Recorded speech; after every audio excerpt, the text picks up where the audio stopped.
cosa que les quería decir es que con lo que ya estuvimos viendo, que es bastante, ¿sí? Ya vimos límites, vimos representación, vimos funciones y vimos aplicaciones económicas de derivadas, ya pueden empezar tranquilamente, ya pueden haber empezado antes, pero bueno, ahora es un buen momento para empezar a practicar no solamente con la guía práctica, ¿sí? Sino también con ejercicios de examen, ¿sí?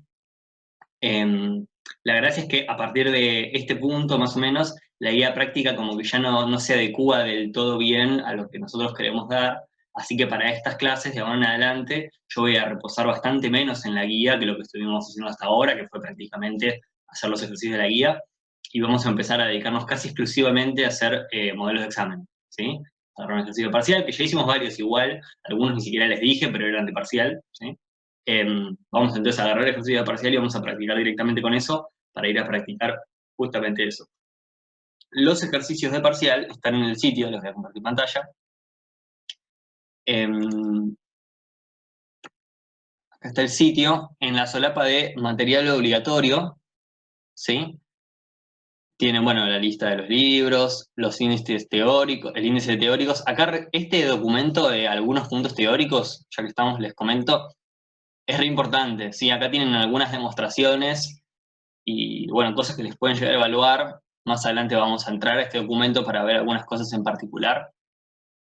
Pero bueno, es importante, así que mírenlo. Es como las cosas que ustedes deberían saber en el momento del examen. Si les ponen una consigna de las que está ahí, bueno, tienen que poner eso que está ahí. Creo que sirve para practicar. Si nos queda tiempo en esta clase o en la que viene, vamos a hacer un poco de teoría. Y bueno, acá tienen exámenes resueltos, ¿sí? Que son por tipo de ejercicio, pónganle, por ejemplo, aplicaciones económicas, hay un ejercicio resuelto de aplicaciones económicas y después 4 o 5 o más, ya ni me acuerdo, que están las consignas y las respuestas. Entonces ustedes pueden hacer como vienen haciendo con la guía, de ir viendo las respuestas, pero con modelos de parcial. Y en exámenes compilados primer parcial y segundo parcial, ahí es un PDF lleno de parciales viejos, actualizados hasta el último cuatrimestre. O sea, van a tener el cuatrimestre anterior y los anteriores a ese, y así para atrás, y después hay un bache y un par viejos que conseguí por ahí. Entonces, estos dos documentos, exámenes resueltos y exámenes compilados, son muy importantes, y a partir de ahora yo diría que lo primero que hagan cuando veamos un tema es hacer al sumo el 1 de la guía y después pasar a estos, ¿sí? Que son ejercicios como un poco más posta, pero que el contenido de estos ejercicios, o sea, lo que hace falta hacer acá, es distinto a lo que se da en la guía, no es más difícil, simplemente es distinto. Entonces lo que pasa es que, como es distinto, pero no necesariamente más difícil, pueden empezar por acá y no hay problema, y de hecho es recomendable porque al ser distinto, probablemente la guía no les sirva tanto, ¿sí? Obviamente uno aprende matemática, pero está bueno ir a practicar con lo que les vamos a tomar, que es eso, ¿sí? El modelo se respeta a rajatabla, ¿sí? Va a haber, es un parcial, tiene 5 ejercicios, 3 son prácticos, 2 son teóricos. ¿Sí? Entonces los primeros 3 son cosas como las que estuvimos viendo, de, bueno, acá tenés un límite, o tenés una función, analizame continuidad, derivabilidad, y decime cuánto valen las derivadas parciales, algo por el estilo. Y en la parte teórica, demuestre que, o enuncie que es una curva de nivel para una función z igual f de x. Entonces, una curva de nivel, o sea, una curva de nivel es un conjunto C igual a x e y pertenecientes a R cuadrado, tal es que y así con todo, ¿sí? Hoy empezaríamos con el TP5, el TP4, con lo que vimos en la clase pasada, ya se puede hacer todo. Recuerden que derivadas direccionales no lo vamos a ver, aunque quizás hoy surja. Y entonces ya vamos a empezar con el TP5. Pero acá está el tema, de que, y aprovecho para enganchar con lo otro, del TP5 todavía no vieron la teoría, ¿sí? No saben qué es la diferenciabilidad, no lo vieron. Hasta ahora llegaron a ver las derivadas parciales, derivadas sucesivas, y poco más. Entonces, lo que les proponía para hoy era arrancar por A ver, ustedes van a ver diferenciabilidad en la clase teórica, ¿sí? La clase teórica de diferenciabilidad tiene varias demostraciones, es bastante formal la propuesta, tanto del libro como de las clases, y entonces les proponía quizás hoy hacer un abordaje un poco más conceptual, a ver si nos sale, de qué es la diferenciabilidad, para que estén como más preparados y preparadas para entender la clase teórica y poder prestar atención a lo más importante, ¿sí? Lo más importante no, lo más importante creo yo que es el concepto, pero sí prestarle más atención a cuestiones formales y algunas demostraciones que son relevantes porque se las van a tomar, ¿sí? De hecho, bueno, vamos a volver sobre esto en la clase que viene. Para eso entonces, si les parece bien, quería que nos metiéramos un poquito más de lleno en la intuición geométrica detrás de la continuidad. Yo le digo intuición, y es algo que se suele decir así, digamos, a lo que está detrás de la formalidad, ¿sí? de lo puramente algebraico y demostrativo, deductivo.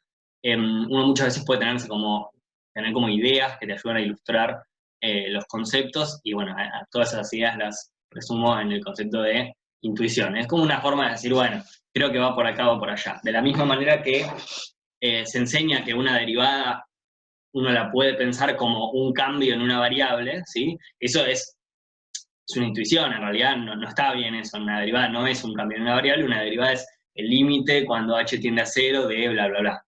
¿Sí? El tema es que, bueno, pensar en términos tan formales a nosotros que somos humanos y además economistas, o sea, peor, eh, no nos sirve. Necesitamos tener como cierta noción práctica. Y entonces para eso la geometría generalmente sirve muchísimo. Y entonces lo que quería que hiciéramos era que pensáramos un poco más intuitivamente la continuidad, ¿sí? Nosotros teníamos un punto en el dominio,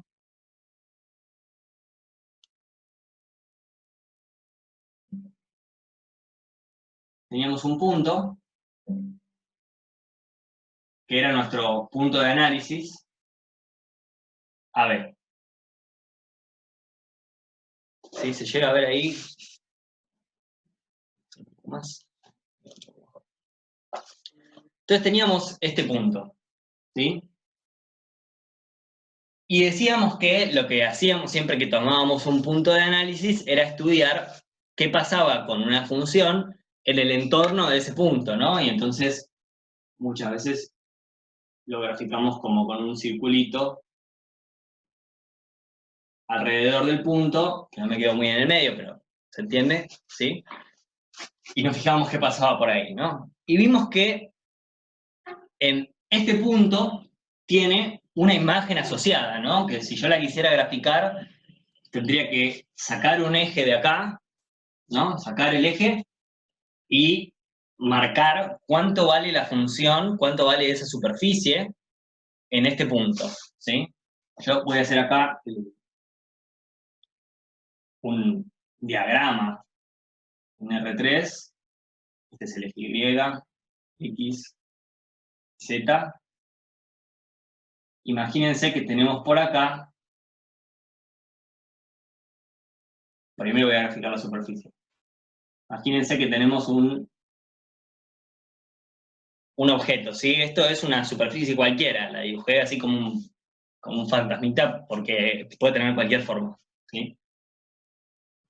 Entonces pensemos que agarramos un punto de esta superficie. Bueno, esa superficie, en este punto, este es un punto de la imagen, ¿sí? Que tiene asociado un valor Z, ¿sí? Y tiene el punto en el dominio que le corresponde, ¿sí? A ver, sería una cosa así.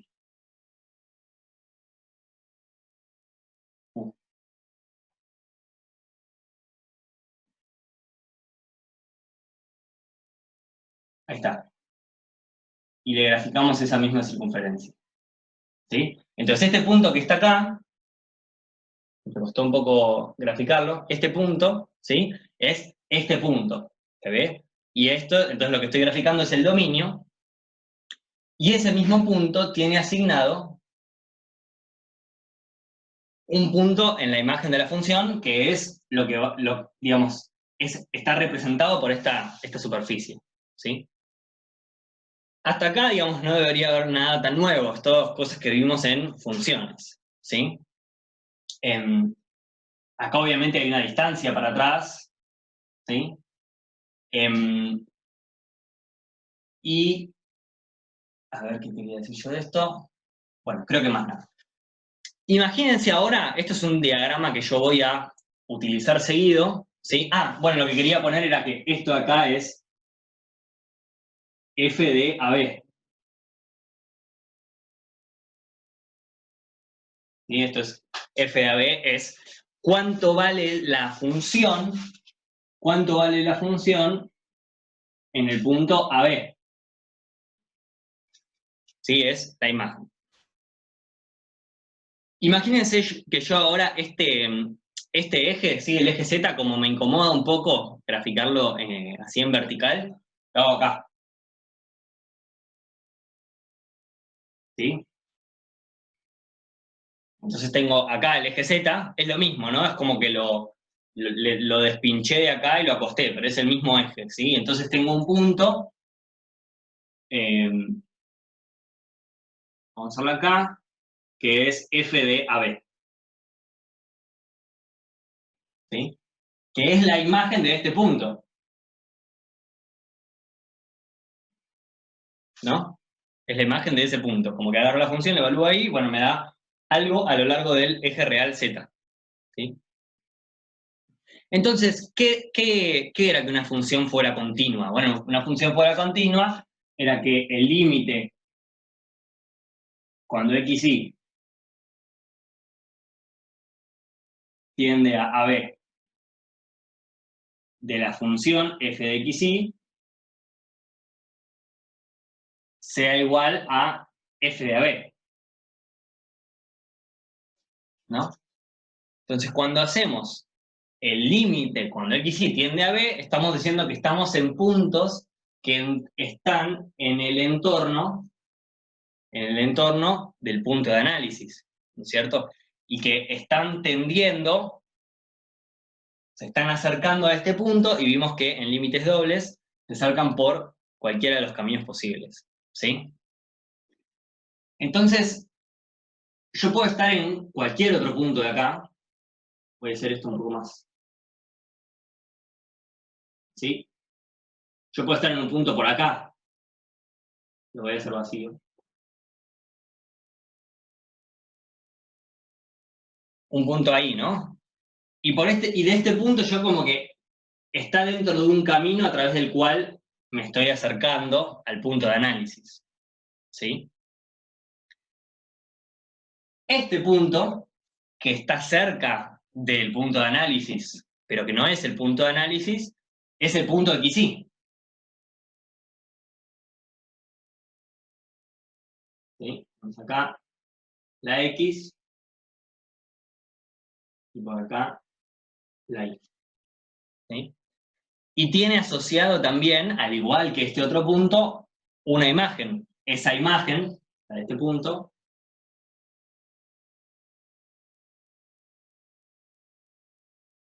es f de xy.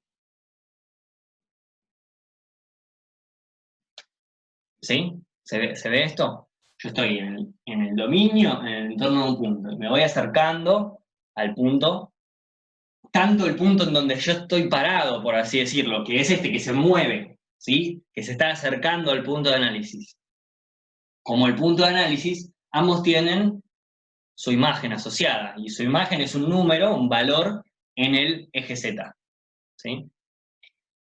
¿Qué significa la continuidad? Bueno, que el límite, o sea, que a medida que yo me voy acercando, vamos a leerlo así, a medida que me voy acercando al punto de análisis, mi imagen tiende al punto de análisis, a la imagen del punto de análisis, ¿sí? Lo que estamos diciendo es que a medida que yo estoy acá y me voy acercando, este valor tiende a este.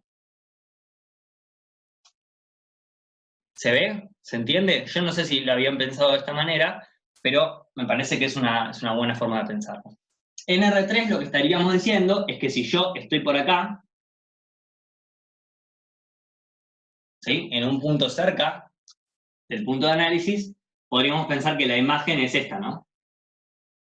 Y entonces lo que decimos es que a medida que este punto se va acercando al punto de análisis, vamos haciendo esta trayectoria para llegar a la imagen del punto de análisis, ¿sí? O sea, esto tiene una imagen asociada, que está por acá, f de x, y entonces esa imagen se está acercando a la imagen f de AB, que es la imagen en el punto de análisis, ¿sí?